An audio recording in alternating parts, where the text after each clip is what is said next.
ఈ లంబాడిస్తున్నారు వాళ్ళందరూ జై శివలాల్ అని ప్రారంభిస్తాను నేను మాట్లాడినప్పుడల్లా. అలాగే ఆయన చెప్పానుగా ఈ విద్యుత్ శాఖ ఆయనతో చెప్పాను, స్వామీజీ మేము మళ్ళీ పిలుస్తాను, నేను రాను, మీరిక్కడ శేవాలాలు, హాతీరాం బావాజీ, రాణా ప్రతాప్ విగ్రహాలు పెడితేనే మీ ఊళ్ళో నన్ను పిలవండి, లేకపోతే రానని చెప్పాను. ఎందుకు పెట్టావు? నీకు పౌరుషం లేదా? ప్రతి తాండాలో వాళ్ళు ముగ్గురు ఉండాలి. అలాగే పబ్లిక్లో చెప్తున్నాను, దీన్ని హైలైట్ చేయి.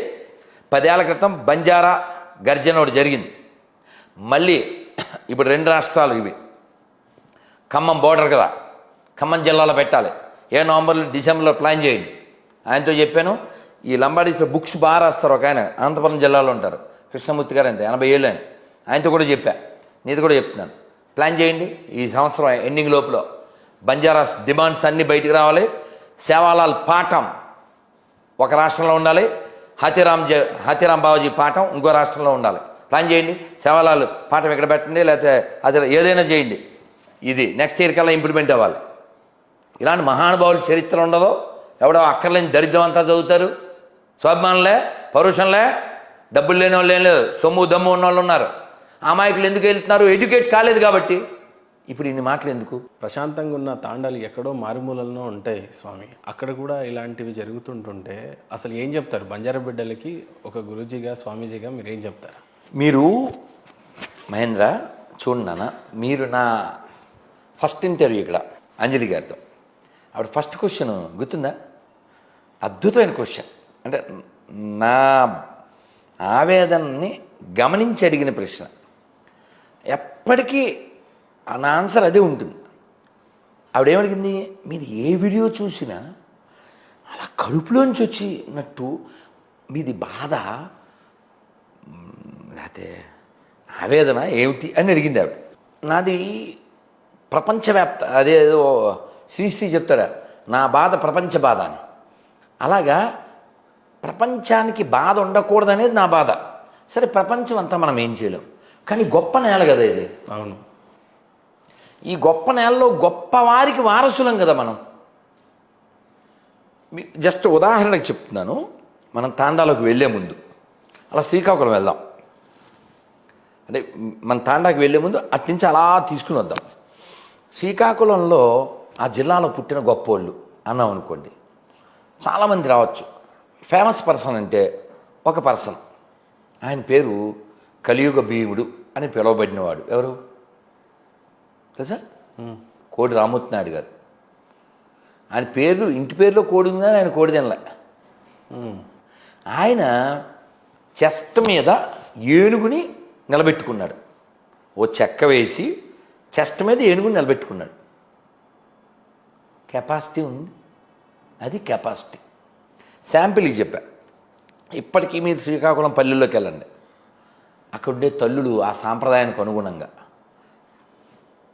ఆ లావులో కాళ్ళకి ఆ వెండి ఆ కంకణాలు చేతులకి వేసుకుంటారు. నేను ఒక పేరు చెప్పా. అలా ముందుకు వస్తే విజయనగరం జిల్లాలో ఆదిభట్ల నారాయణ దాస్ గారు సంగీత కళాశాల ఉంది, మన ఘనసాల గారు చదువుకున్నారు, సాయంటి గారు కూడా చెప్పారు. బొబ్బిలి వీణకి ప్రసిద్ధి. వీర రక్తపు దార వారవోసిన సీమ, పలనాడు నీదెరా వెలనాడు నీదెరా, బాలచంద్రుడు చూడ ఎవడోయి, తాండ పాపయ్యగూడ నీవోడోయ్, తాండ పాపయ్యగూడ నీవోడోయ్, చెయ్యెత్తి జై కొట్టు తెలుగోడా, గతమెంతో గణకీర్తి కలవోడా. సో మన గతం చాలా గొప్పది. ఈ గతం మరిచిన వాడే మతం మారి కథమైపోతాడు. అది నా బాధ. మీ అమ్మా నాన్న, మా అమ్మా నాన్న భూమి మీద ఉన్నా లేకపోయినా వాళ్ళని తిడితే, వాళ్ళ ఫోటో మీద ఏదైనా వేస్తే మనకు కడుపు కాలుతుంది, ఎందుకంటే వాళ్ళకి పుట్టాం కాబట్టి. కానీ మతం మారిన వాడికి అమ్మా నాన్నకి వాల్యూ ఉండదు, తన పూర్వీకులపై వాల్యూ ఉండదు, దేశ జెండాకి వాల్యూ ఉండదు. నాతో డిబేట్కి రావాలంటే వాడు వందే మాతరం పాడాలి, వాడు జనగణమన పాడాలి, జాతీయ జెండా శాల్యూట్ కొట్టాలి, ఈ దేశాన్ని మొక్కలు చెయ్యాలి అని చెప్పిన వాడి మతస్థుల్ని వాడు ఏకి పారేయాలి. లేకపోతే వాడి పేరు ఉపేంద్ర, వాడి పేరు విజయ్ కుమారా. ఈ దేశాన్ని 2 ముక్కలు చేసేసి ఈ బోకులు కేకులా ఇచ్చేయాలా? దానికి వ్యతిరేకిస్తాయి ఎడారి మతాలని. దేహాలని మొక్కలు చేస్తాయి, దేశాలని మొక్కలు చేస్తాయి, కుటుంబాలను మొక్కలు చేస్తాయి, చేసినాయి. అందుకని నా కోపం వాళ్ళ మీద ఉండదు. ఇన్ని జరిగినా అన్ని మతాలు ఒకటే అనే దరిద్రుల మీద ఉంటుంది. ఎందుకంటే వాడు ఇంటి దొంగ. సో అక్కడ ఆదిభట్ల నారాయణ దాస్ గారు, ఆయన పేరు తెలుసా? హరికథా పితామహులు. ఈ నెల 27 నుంచి 31 వరకు 5 రోజులు మన కరట కళ్యాణి గారు ఆయన సంగీత వారోత్సవాలు, ఆయన హరికథా వారోత్సవం చేస్తున్నారు. సో మళ్ళీ బహుశా నెలాఖరికి వస్తా. సో ఆదిభట్ల నారాయణ దాస్ గారు ఈ హరికథని చాలా చక్కగా మేళవించారు. అద్భుతం, అద్భుతం. ఆయన శిష్యుల్లో ప్రశిష్యుల్లో ఇప్పటికీ అంత అద్భుతంగా చెప్పేవాళ్ళు ఉన్నారు.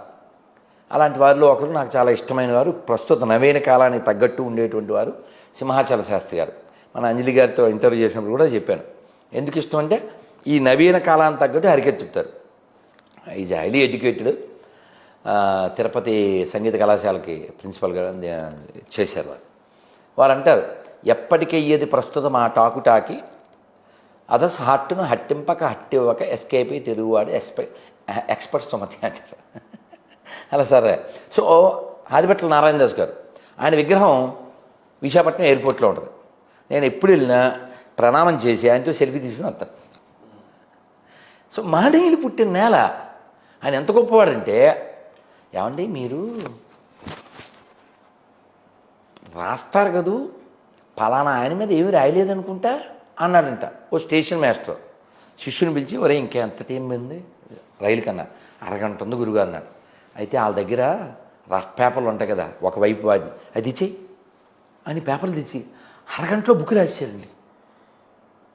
అలా 8 భాషలు వచ్చిన మహనీయుడు ఆయన.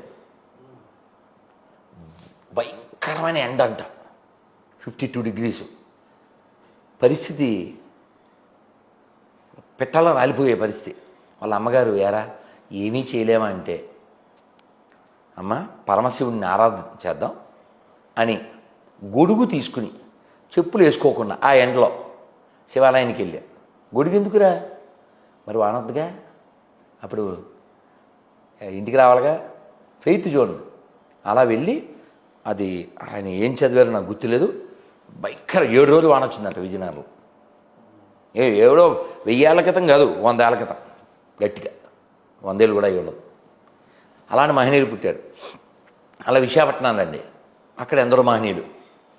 అలా తూర్పుగోదావరి రండి. ఆ విశాఖపట్నం అంటే నాకు తగరపు వలసలో శ్రీభాష్యం అప్పలాచార్యుల వారికి ఓ నాయుడు గారు, ఆయన మంచి యంగగా ఉన్నప్పుడు ఆయనే చెప్పారు, బాబు రామాయణం చదువుతావా అన్నారట.